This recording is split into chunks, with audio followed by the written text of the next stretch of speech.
Ladies and gentlemen, welcome to the Tradesman Experience. This is the podcast built by tradesmen for tradesmen.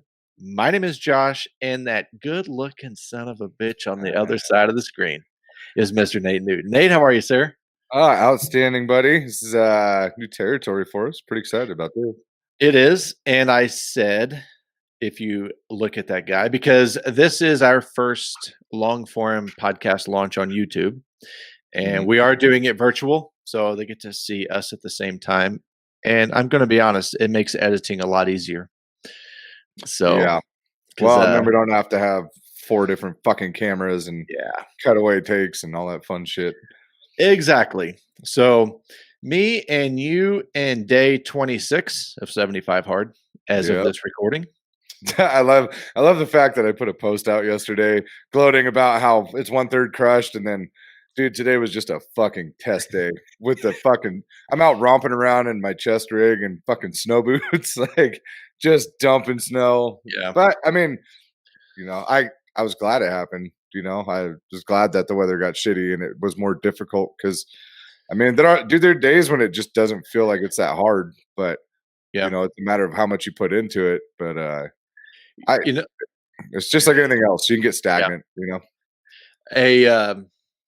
The last 3 days. So this is Wednesday. We're recording Monday, Tuesday, Wednesday were good for me because this was the first days I really worked in the field for you and Matt.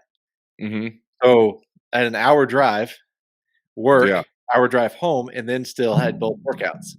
Right. And was it yesterday? Yesterday or Monday? I honestly can't remember, but I was a little bit tired. Mm-hmm.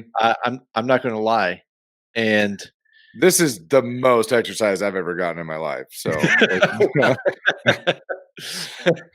well, I'm good. Like we'll finish the job, and I'm like, yeah. And then that hour drive home, and I'm like, a lullaby at the wheel. Like, oh my god, I gotta wake back up, especially with the snow yesterday and today. And you guys call them flatlanders. I call them idiots. Yeah, they're Bay Area transplants. God. I was going to put this out there. It does the snow force people to move back out of Nevada asking for a friend? Yeah. No, it doesn't. For some reason, they stick around. Dang it. Whichever ones survive the freeways, I guess. I guess. Lot of wrecks, but this I tell you what, last Friday, whatever, day that was of the challenge, I know how I'm supposed to feel. I know how I'm supposed to sleep. I know how I'm supposed to perform when I work out. And dude, I was just a piece of shit for almost 2 weeks straight. Like I would wake up in the middle of the night and I would be sweating, which never happens because I'm not a fat guy. And you don't have to be fat to sweat, Josh. I know, I'm just being a dick. And then I'm not sleeping very much. I'm waking up 2:00 in the morning. So this past Saturday, I decided to completely restructure my nutrition. Mm-hmm. And now I'm doing paleo. Mm-hmm. I'm doing paleo with whole milk as an exception because I'm not giving up my milk. I'm drinking less of it. Okay. I'm not drinking 1.5 gallons to 2 gallons a week, but I'm like 1 to 2 glasses a day now, maybe. Yeah. So, but my point is I started that Saturday. So Saturday, Sunday. So I'm 5 days in. Complete game changer for me. I think Monday night was the best night of sleep I had gotten in over 2 weeks.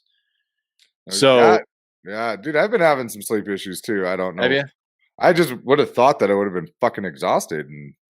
Right. I mean, I am, but then I wake up, I wake up in the middle of the night, which I never do. I don't, when I'm out, I'm out. Yeah, I've seen you sleep. A snoring corpse. That's what you are. Pretty much. So I don't know. There's adaptations to everything, I reckon. Yeah, I agree. I'm messing around my camera, of course. The point that I wanted to make is it's so important that you have your nutrition, Mhm. and not that you have to have it perfect. And literally before you and I started recording, I was having a conversation with a friend of mine back in Illinois who's getting ready to take her exam for a registered dietitian. Mm. And I'm wanting to get her and April from the Harder to Kill episodes Mhm. together on a Zoom call or whatever for the podcast. Oh, nice.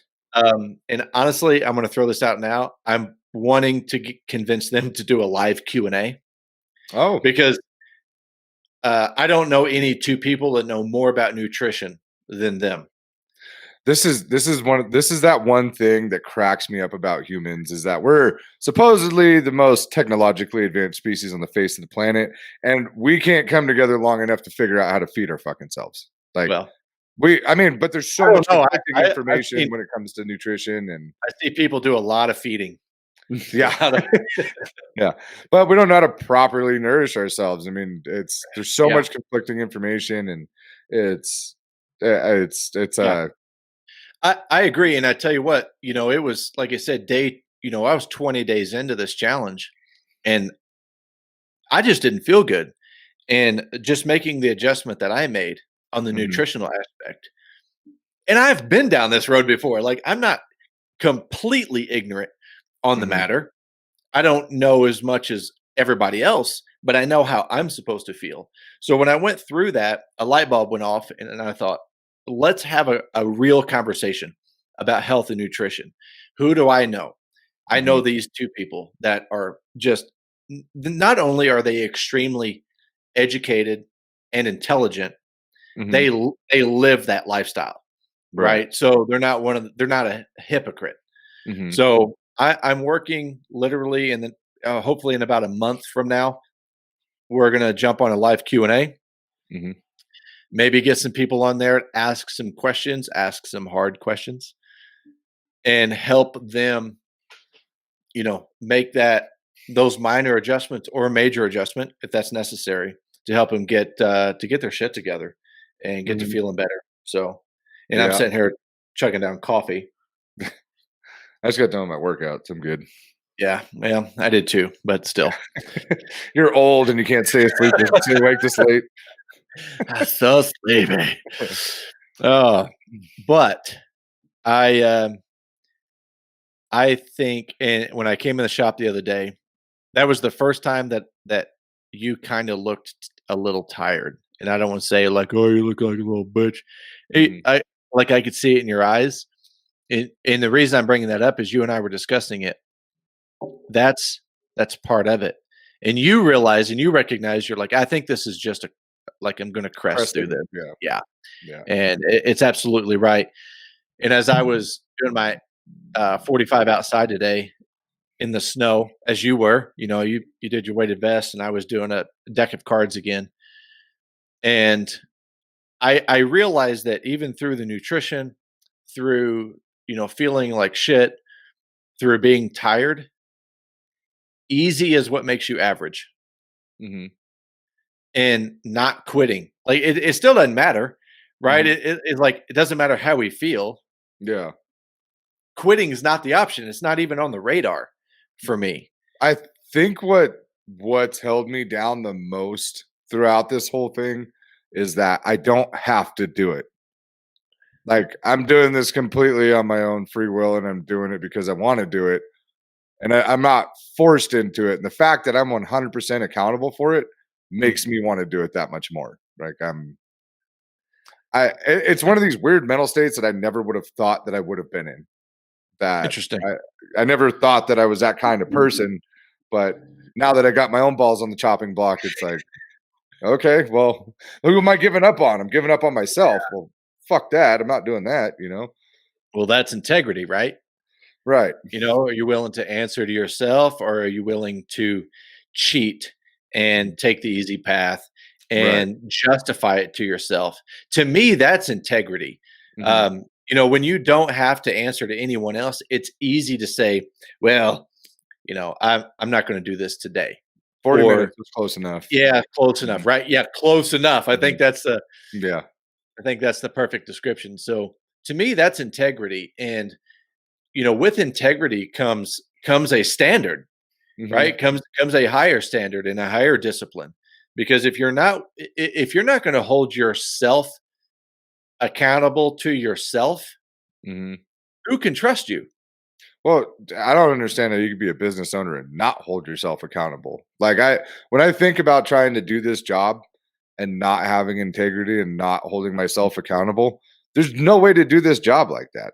Well, I mean, there not for an extended amount of time, at least. there is if you're willing to blame everybody. And poor business owners, which we call chicken shit leadership, right? Mhm. That's how they get through. When it's never your fault, there's no pressure. Revolving door of scapegoats. Yeah. Yep. So it's easy to blame. Mhm. So I think that I think that's a good close update on 75 hard, but even a better segue to what we're People talking about tonight. people are gonna get tired of hearing us talk They about that. yeah, they probably are. You Yeah. know what? If somebody's tired of it, just Mhm. fast forward. I Yeah. don't know. I don't know what to tell you. The So the last episode that you and I did together was the easy button. Mhm. And everybody out there, I got some amazing feedback and responses about that one. And I even had somebody, shoot me a message and they're like, I'm implementing this today. And I'm like, Mhm. yeah, that's awesome. Uh, I feel like that's one of those light bulb concepts. Like like you never really something's wrong, but you don't know exactly what it is, and you're like, oh, there it is. Once it gets put out, you're like, ah, okay. and that was the light bulb for me. That was how I experienced it. Hmm. I felt that tonight's conversation was a really good follow up to that. And the Hmm. conversation is keeping score. And if you understand the concept of the easy button, I think this is one of those things that you can apply to that easy button aspect.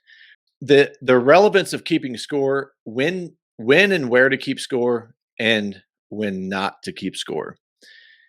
So I want to look at a kind of a let's call it a 30,000 foot view of business. And one of the most common things in business for keeping score is when you have one department that's working or fighting against another department. In business, they call those silos.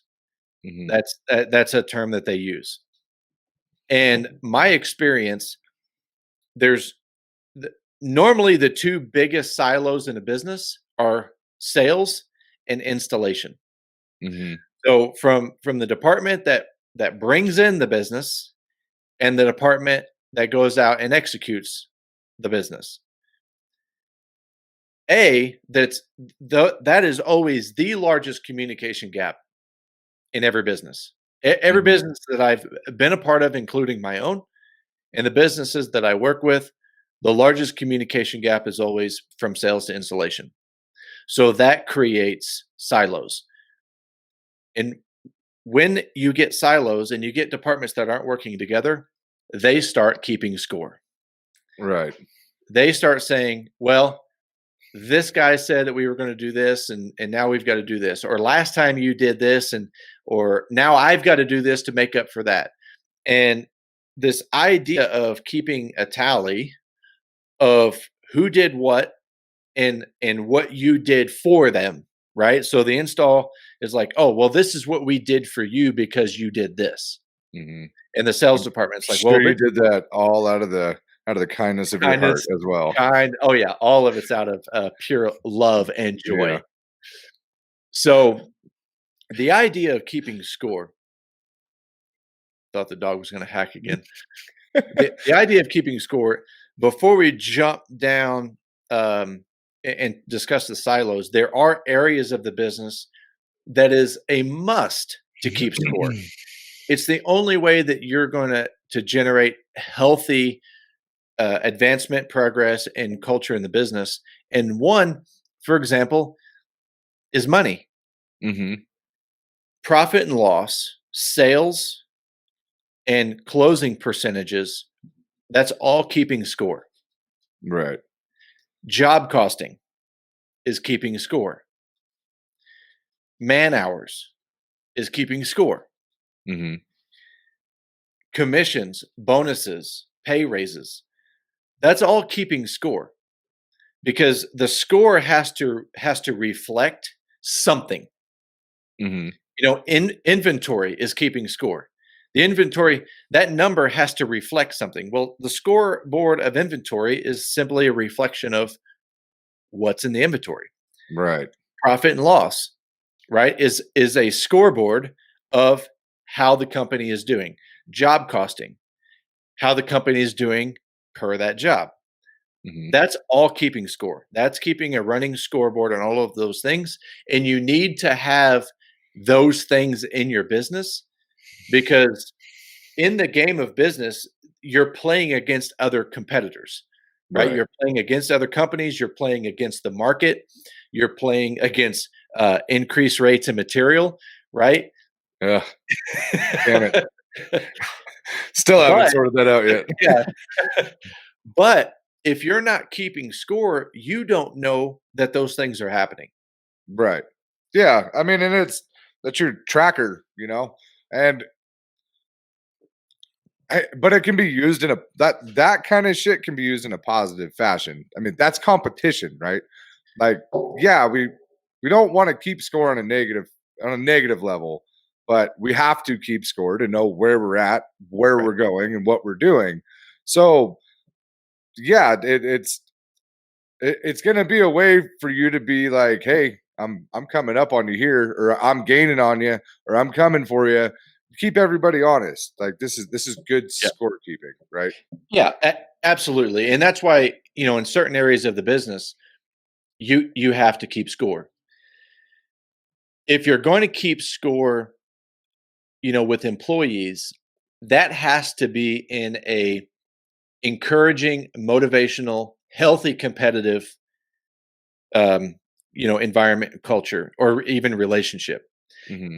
And let me give you an example.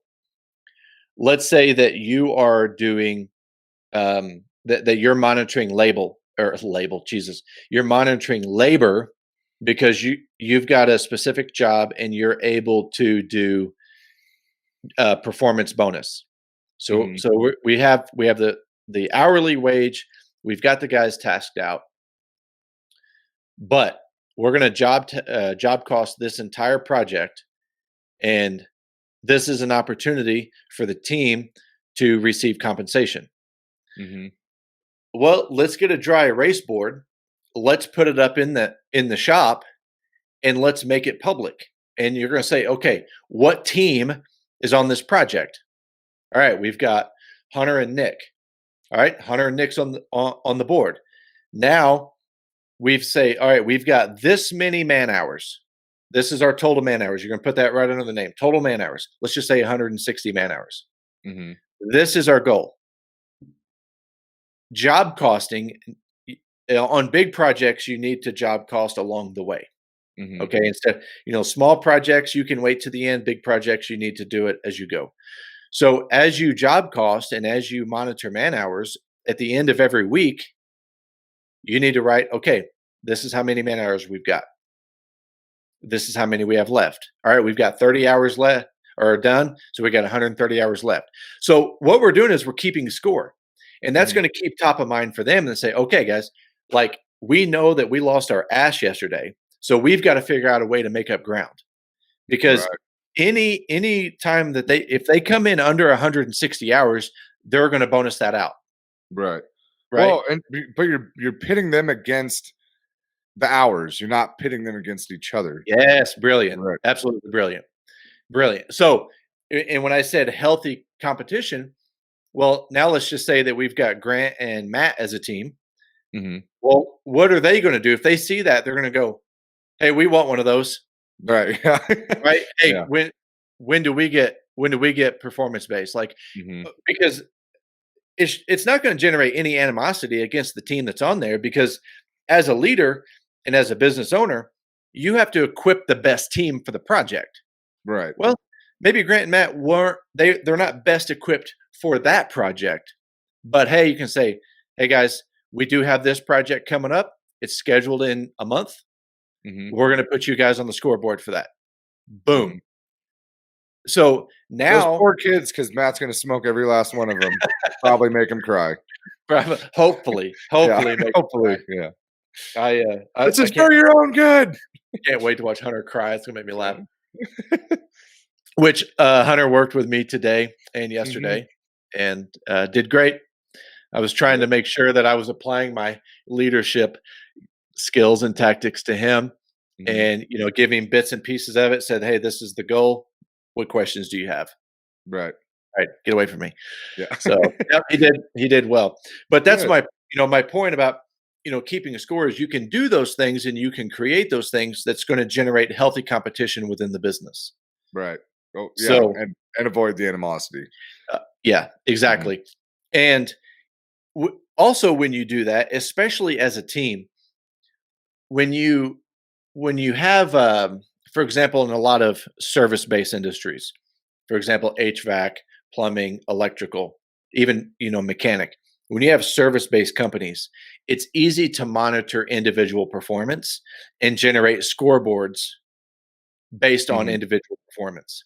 Right. And that can be good if delivered correctly and monitored correctly.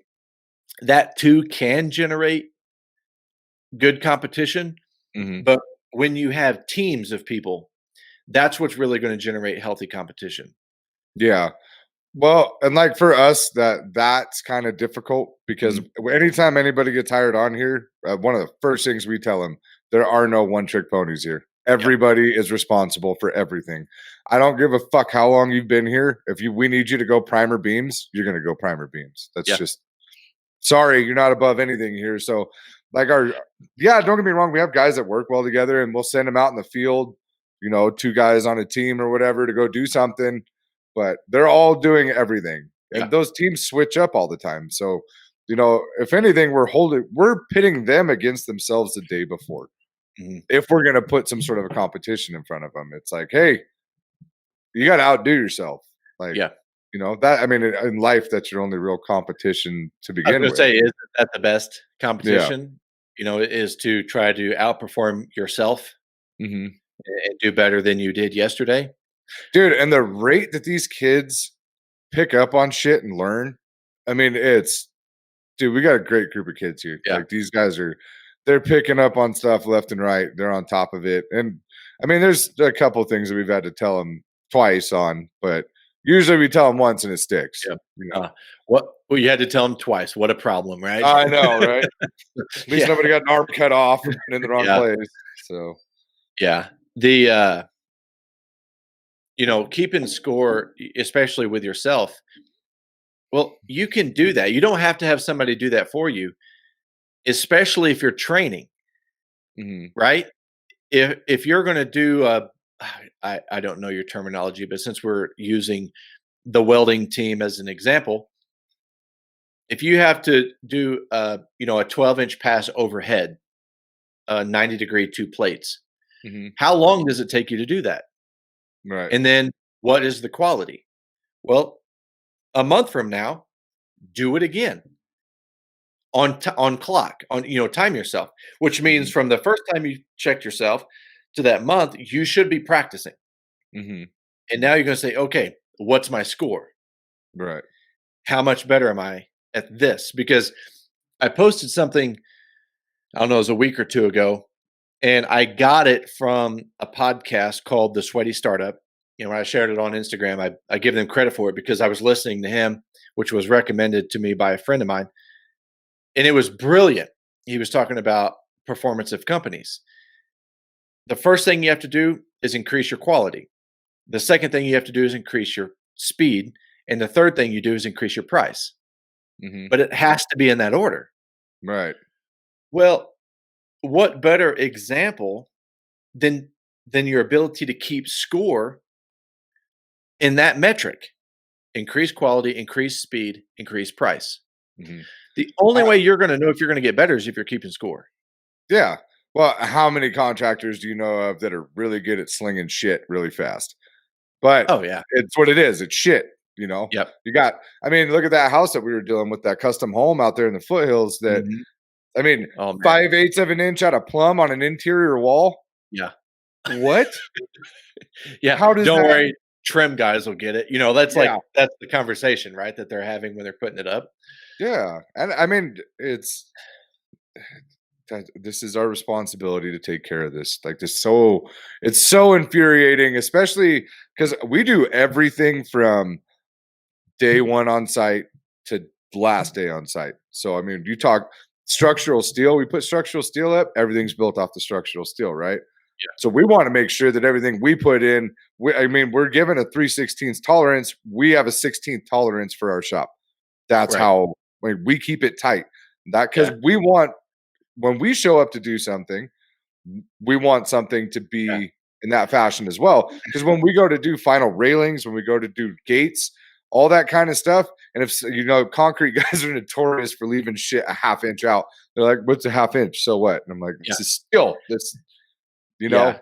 Well, I will tell you that, as I mentioned earlier, Hunter was in the field with me today. That carried over because we were doing these custom steel and wood column covers, Hmm. and we had to make some field modifications, which always happens, right? Hmm. Because the fall of the concrete, the way the Right. column set, the box is set, so we had to make adjustments, and a couple of the posts, the concrete fell two ways because it was on a corner. Hmm. And we got everything in, everything done, and Hunter goes, "Hey, this one's a 16th out." You know, which I loved, right? I Hmm. loved it, but the box was level. It was just the imperfections in the wood. Oh, gotcha. And we're talking 36 inches, Hmm. 36 inches, a 16th out on rough cut lumber. Wasn't Right. sanded, wasn't smooth, rough cut lumber. I know that's invisible to the eye, Hmm. Not but to his us. not to you guys. And, Yeah. and that's why I was saying that. Like, your standard, which is his standard, was he's like, "Hey, this is a Yeah. 16th out." I'm like, Yeah. "Awesome." Yeah. Awesome. Well, I mean, But like we did those really cool gates for the local client, the ones with the big yeah. uh brass Oh, W's in them. so sexy. And dude, but it's like that we can see that nothing's ever good enough when it leaves this shop. Like I say that Mhm. as a figure of speech. Like, but there's little shit that when we go back and look at these jobs after they're done, it's the tiniest little bullshit that Mm. something's just barely off, but that's right where our eye goes, right? Yeah. Yeah. Nobody else knows it's there, but Nope. we built it, so we know that that tiny little imperfection is there, and it Yeah. drives us up a freaking wall, you Yeah. know? Well, Josh Judge was talking about that in the last or this week's episode. He Mhm, said, you doing the work or your team doing the work, that minuscule amount of imperfection, no one's ever going to see it but you. He said mhm, the client will never know that. And you're not, giving them a disservice, right? You're still doing excellent work. You have an excellent standard, excellent quality. But just like you said, you walk up to it and you're like, that could be different. That could be better. But right, if you were asked the client, hey, can you point out the imperfections on here? And that guy would be like, this is the most beautiful gate in yeah. town, That right? What do you mean? he literally called me back and told me that. He was like, I'm standing out here in awe at this gate. And like that was a huge feather in the cap for Nick because Nick did most of the fabrication on that thing. And Awesome. but so I guess what the point here is that when you hold yourself to this outrageous standard, that I mean, because no matter where your standard is, you're Mhm. gonna have slip ups and imperfections in accordance with what that standard is. When your standards are so high that the tiniest imperfections that you see, nobody else even knows they're there. Yeah. And, that standard, I think, is what really, I'm not going to say it's the one driving wedge, but I think it's a driving wedge when Mhm, you have these interdepartmental discrepancies or these fights where one part of the business is keeping score another part of the business simply because this department says we we wouldn't do that way. This is how we do it. Because right, ego's driving the fact they're like, we have the highest standard. Mhm. The only way, the poor guy, the only way to overcome keeping score within the business, again, within the different departments, and I'm saying this and I'm excited, and I mean we're half hour in and we've barely talked about keeping score, right? But I had this problem. This was a huge problem in my Mhm. business, sales to installation. And what we found out was there was poor quality communication between the departments. Mhm. I don't like the term salespeople, Everybody and hates salespeople. they do. And the sales training that I implement in the coaching, did it with you guys a couple weeks ago, is to stop selling and start serving. Mhm. Well, the only way to do that is to fully understand the want or need of the client and then be able to communicate that to everybody else on your team that's going to be involved in that project. Mhm. So, how can we keep the install team from hating the sales team? How are we going to keep them from keeping score against one another? Well, as a leader, and there's something I want to clarify real quick because I was thinking about this the other day. When I say leader, I don't mean owner. Mhm. You may be the leader. If you're the owner, you may be the leader, and that's fine. But if you've got an install department and you've got a sales department, you're going to have leaders in each department. So when I say, leadership needs to stand up, the leadership of the install department should go to the sales department and say, "Hey, this isn't working. This is what we're getting. This is how we are um, implying what you have or implying what we have. Communication is going to solve this problem of keeping score." Okay. Mhm. So again, if you have two different departments that are not working together, there has to be some kind of communication there, and you have to stop again keeping score. And the thing that I can tell you about the best way to stop keeping score is to change the question. And the question is, well, what do we have to do now to fix this? Mhm. And the new question is, okay, what is it that we need to be doing to help them do their job better? Mhm. Which is a psychotic thought, right? Like, who in God's name, especially in the trades, is going to, if you're a carpenter, is going to say, what is it that I can do to help the electrician do his Mhm. job better? Or what is it Right. that I can do to help the mud tape and paint crew do their job better? Like that Mhm. question seems completely asinine in the trades. But if you want to stop keeping score, you have to ask different questions and you have to ask better questions.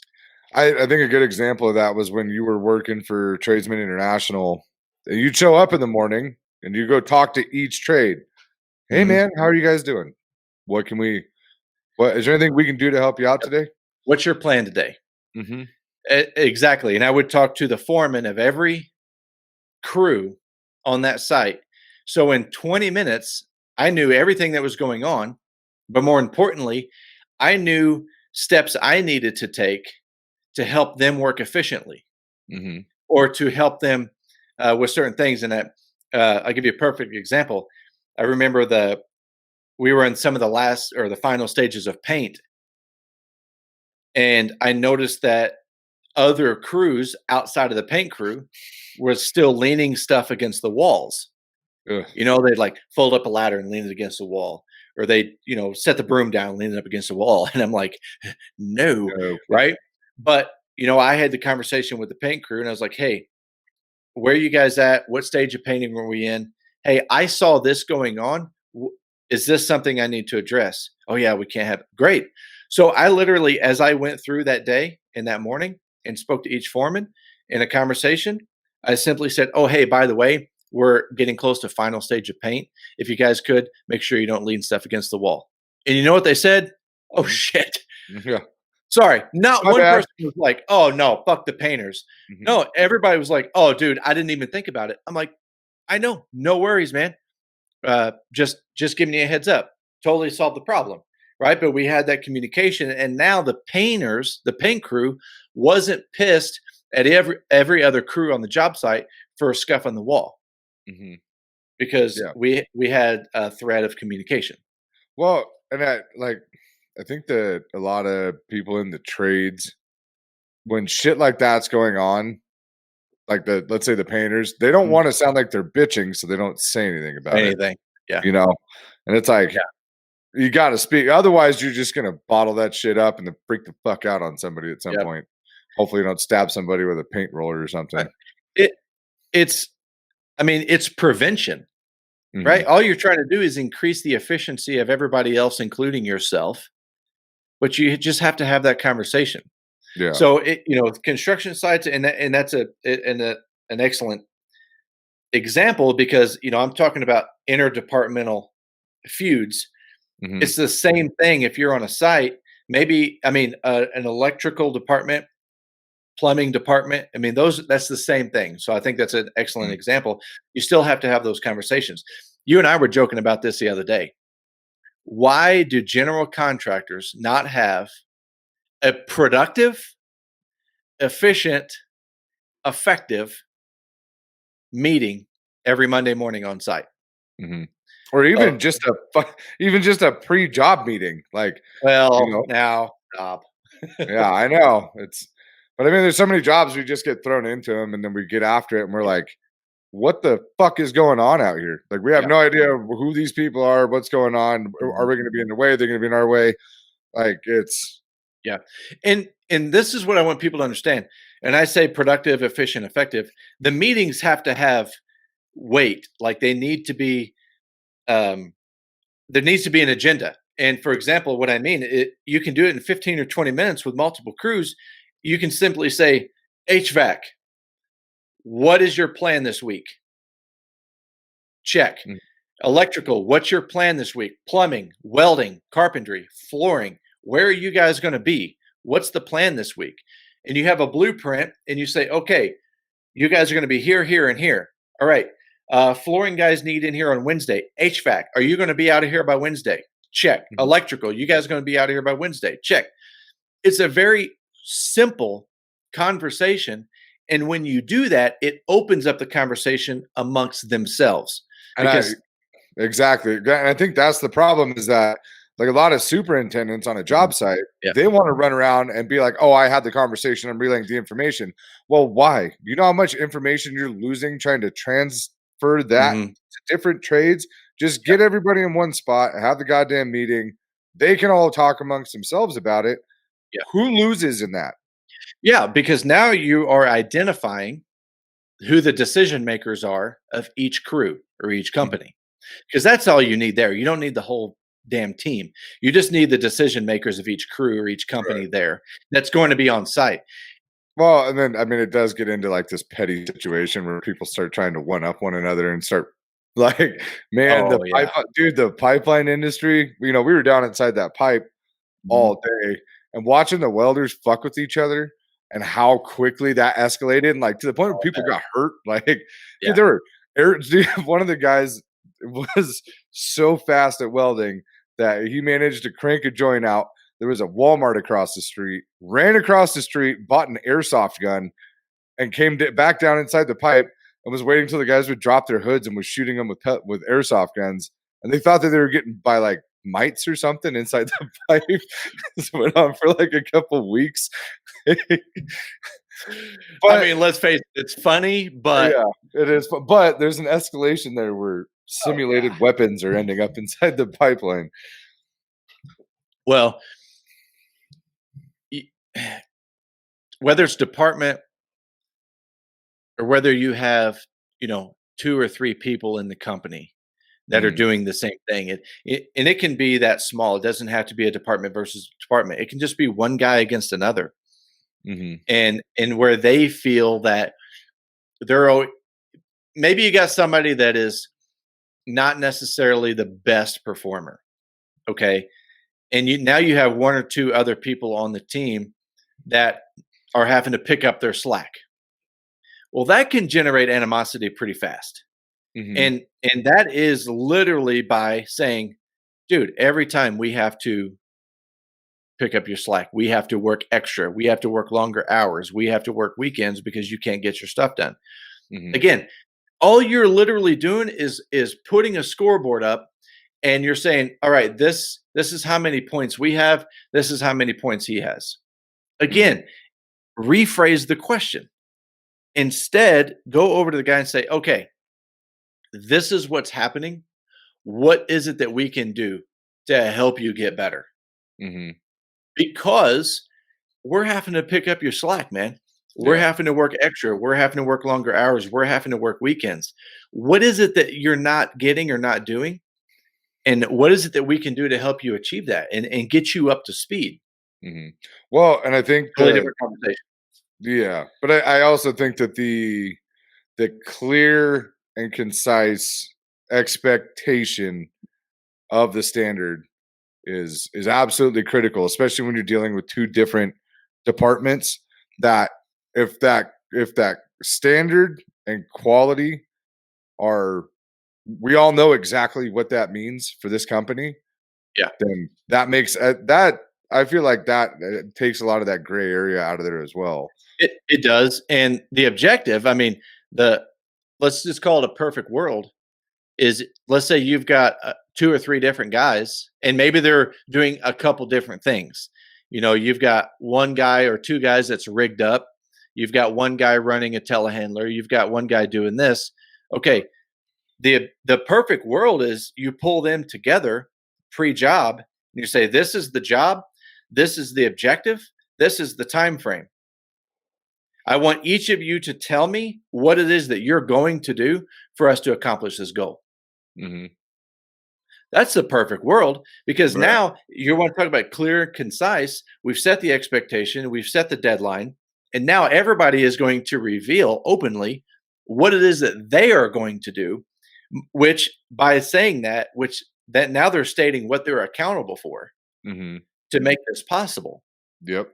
And then as a leader, you can say, okay, we have this, this, and this. All right, this piece is missing. Who's taking care of this piece? Mhm. Oh, that's mine. Okay, awesome. What are you going to do with this piece? And you have that conversation pre-job. That way, when the job starts, everybody already not only knows what they're doing, and they can't give you a complete roadmap, right? Like, things are Mhm. going to happen. They're going to have to make adjustments, field mods, all that shit. But now everybody knows who's responsible for what and who is doing what job. So now there's no more keeping score. There's no more wondering what the other guy is doing, which is a complete fucking time waster. Mhm. If you're going up to and be like, oh, these guys aren't working, and you're complaining to the foreman all the time, all you're doing is wasting your time Yeah. complaining about somebody else.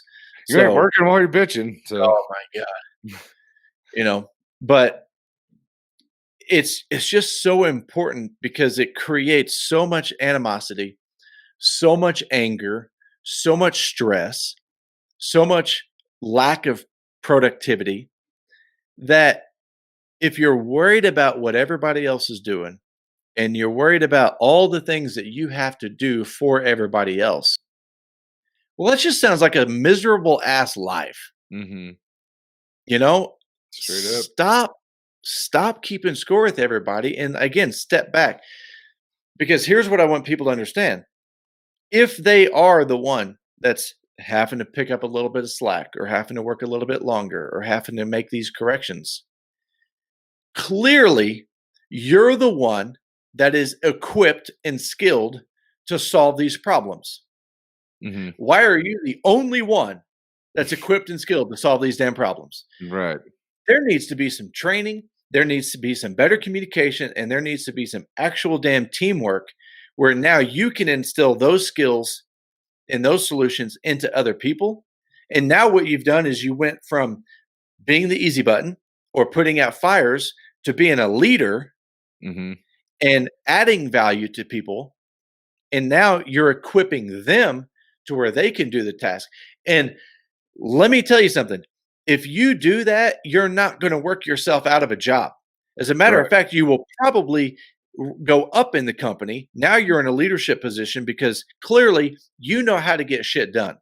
Right. And that was one of the quotes I love about Jim Sway. And I'm actually I've been thinking about trying to get him on here because the Mhm. guy's got like 50 years of construction experience Jesus. and was superintendent on huge commercial jobs and all kinds of cool stuff. But he told me we were working together. He said, "You don't have to know how to do everything. You just have to know how to get everything done." Yeah, that's fucking brilliant. It is brilliant, right? It's like, oh, that's like the epitome of good leadership. So if you are the one that's stuck, air quotes, stuck, taking care of everybody else's shit, and you're mad and you have this animosity and you're keeping score, man, you've got to step back. You need to get ahead of this and you need to start teaching, you need to start training, and you need to be a leader because Mhm. you have so much value in that company with your ability and with your skill set that you need to spread that out. You need to multiply that into other people. And that will make your job so much better and more fulfilling and easier. Oh, I mean, I would rather have that workforce than having to deal with everybody else's shit.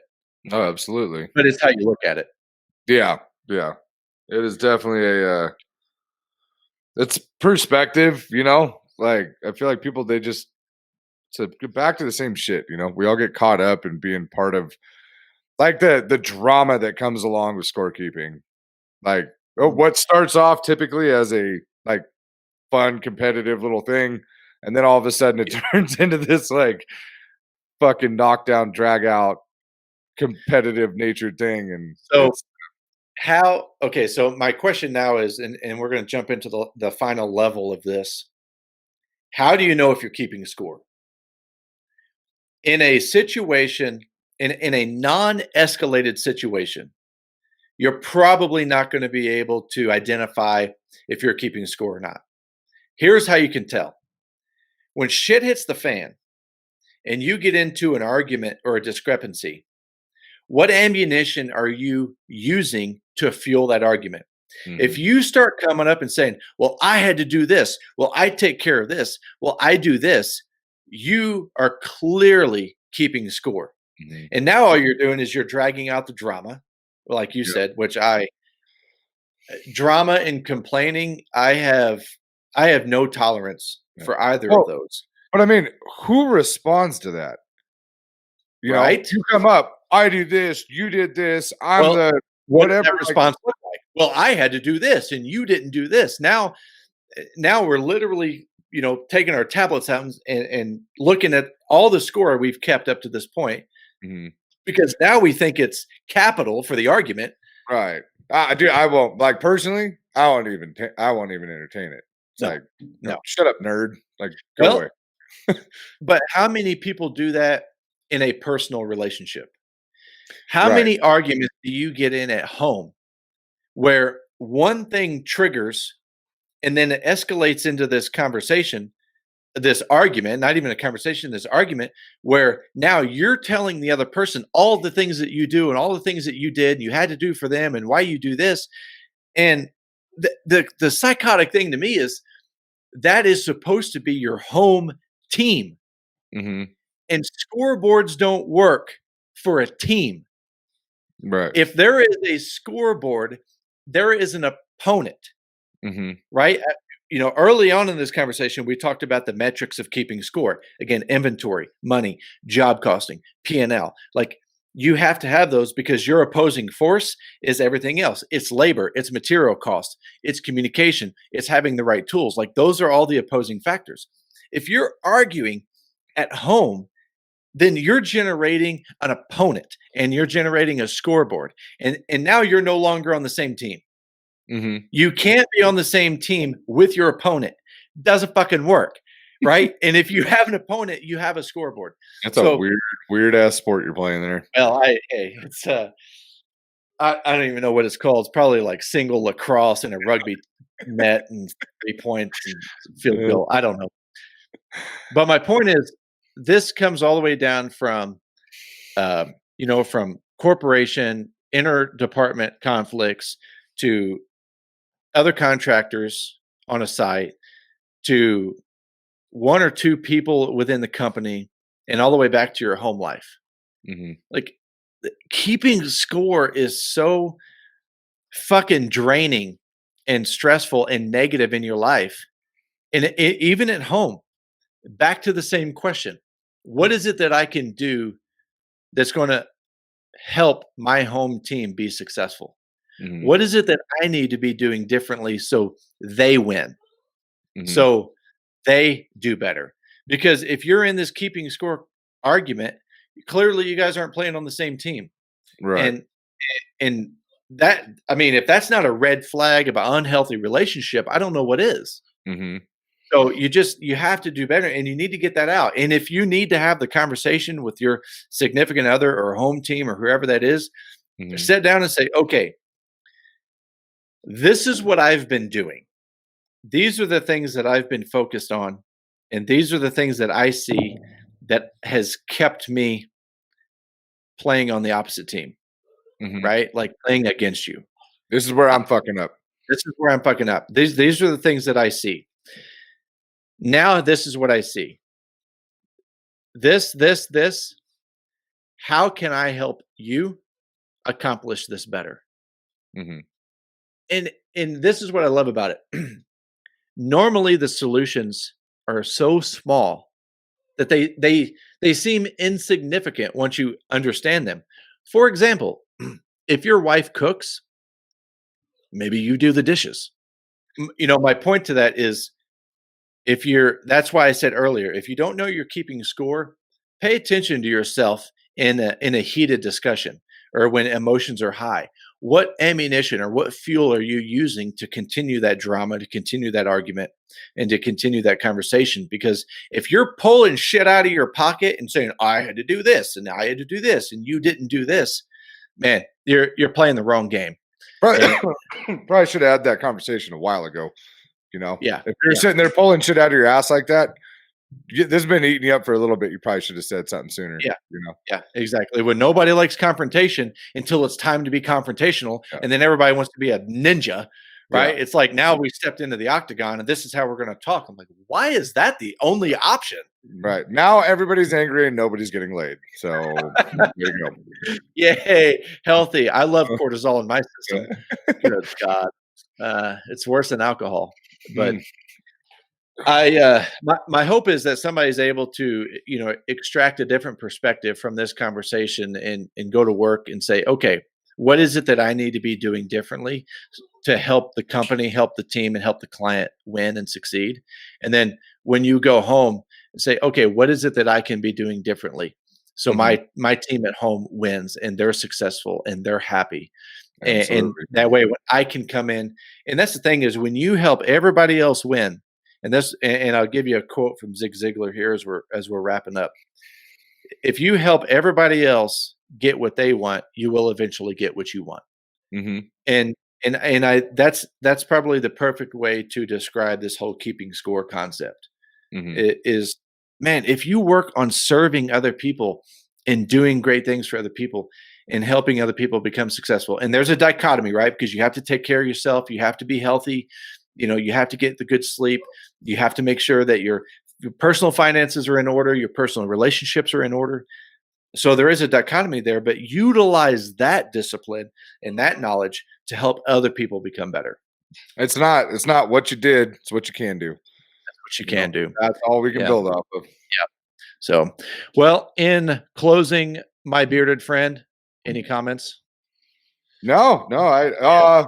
I'm really excited for our next round of episodes. We're getting very special guests involved. Uh, I think you guys are going to want to tune in for that because there's going to be some really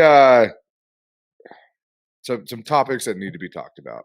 So I agree. We had a little pre-conference conversation with that gentleman before you and I started recording. Guy brings so much value and knowledge and experience to the table. And it is going to be, unless the schedule gets jammed up, it's going to mhm. be following this episode on the podcast platform. So, until then, reach out to Mr. Nate Newton on Instagram at Nate Newton 87. I am on Instagram at the Tradesman Experience. You can find us on Facebook at the Tradesman Experience and podcast. Send me an email at the tradesman experience at gmail.com. Go look at the website, thetradesmanexperience.com. Get your ass in the toolbox.